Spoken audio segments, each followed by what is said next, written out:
Dear students, from today we will start some modules on data abstraction, and this is our first module within the data abstraction module series, which is on arrays and aggregates. So why we need data abstraction?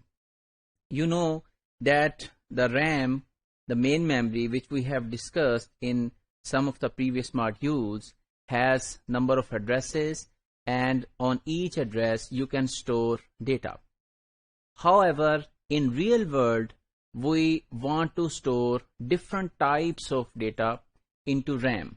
For example, if you want to store the family tree, which has one node as a parent, and then it has number of child nodes, and then it has further child nodes, and it has again further child nodes.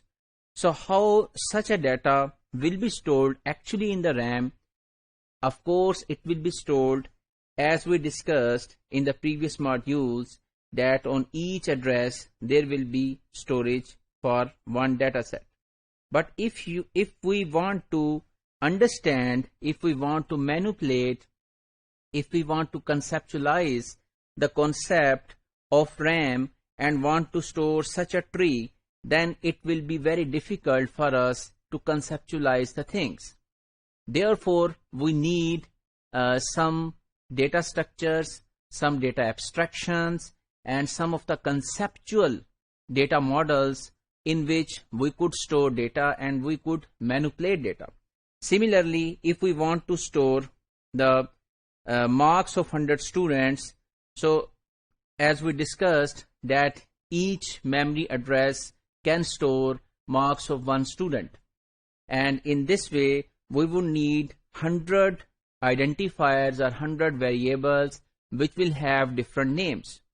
However, when we manipulate such data, we say that the marks of first student are 80, second students are 20, third students are 70, and so on.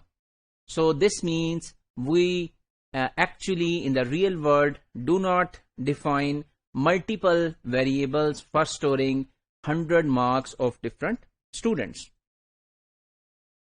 So such a data structure or such a data abstraction is available in almost all programming languages known as arrays.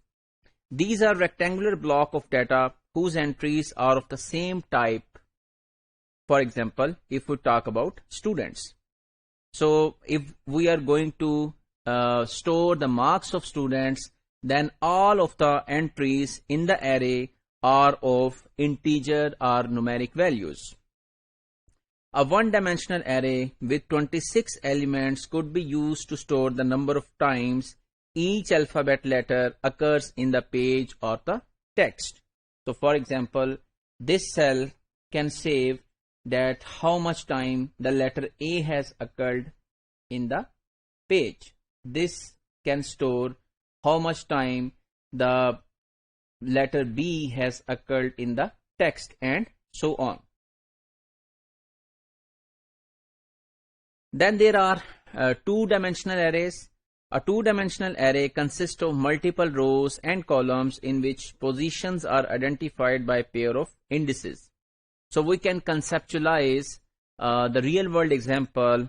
For example, we want to store something, that colors of cars and their availability in the showroom. So we are working for a showroom which want to store the data like the car having black color is available in our stock with the quantity of 10. So 10 cars are available in black color.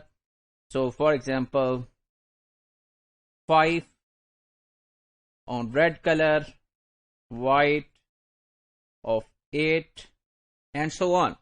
So this means one dimension of such an array index is telling you the colors for which you want to store, and the second dimension over here is telling you the quantity which is available to us.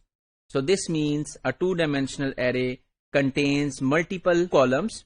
Similarly, we could have three-dimensional array, four-dimensional array, which could have more columns as compared to two-dimensional arrays. as far as the arrays were concerned, they should be of the same type. However, in there is another type known as aggregate, which stores the variety of data items that might be of different types. For example, date of birth is of type date, which can be stored. For student, its name is string, character array.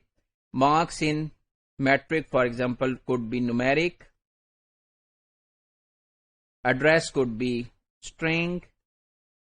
And in which semester that student is reading or studying is again string. So please note again on the previous slide that in two-dimensional array we had the same data type. So this black, red and white are not string variables. In fact, these are the same integer variables. So we are saying that black is denoted by 0, red is denoted by 1 and white is denoted by 2. So here you are going to write these numbers 0, 1, 2. So this column will be integer and this column will be integer. So the both columns should carry the same data type. However, in aggregate, different variables or different data elements could be of different types, and such items within the block are usually called fields, and aggregates are known as structures in C++, which will you be studying in the next course. So if we summarize today's module, we have learned about arrays and aggregates. We have discussed why we need data abstraction and why we need to store data into arrays, into single dimensional array and into multi-dimensional array. And we have also learned about aggregate types.